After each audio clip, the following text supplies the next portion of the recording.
Goliath still walks today, boasting in intellect and credentials and charisma. And we see him in universities and corporations and sometimes even churches. When I was still engaged to Ainsley, she was a student at a university, and my day off being a Monday, I was an associate pastor at the time, the best time to be able to spend with her was my day off on a Monday, but she was going to university, so I'd go to university with her, right? And I'd sit in the philosophy classes, and there were a couple of friends from our church that were in the same class. And I remember being in one of the philosophy classes where every worldview was being respected except the Christian worldview.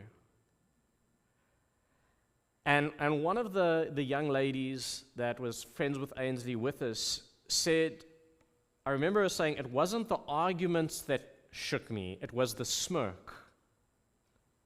The professor didn't argue or give logical arguments. There are logical arguments, but in that situation, they didn't give the logical arguments, they just mocked.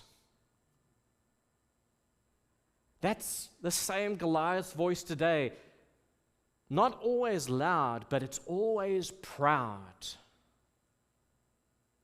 And if you felt that pressure, you're not alone. That's why we must be like David, whose courage is not found in being louder than the world. His courage is found in being grounded in truth. I know the God who's delivered me.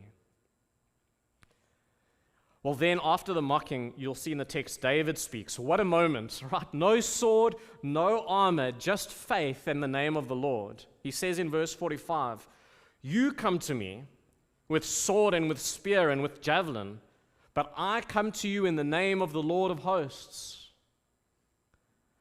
He's not defending ego or proving courage. He's standing for the name of Yahweh, the covenant God of Israel. Listen, do you know what? As you read this, it's not a fair fight because David has God.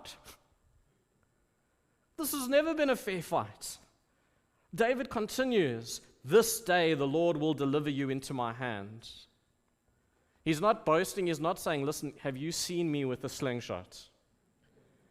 If you've seen what I've done with this thing, you wouldn't be. He's not doing that. He's not talking about his speed or his skill. He's boasting in God. He sees beyond the giant to the glory.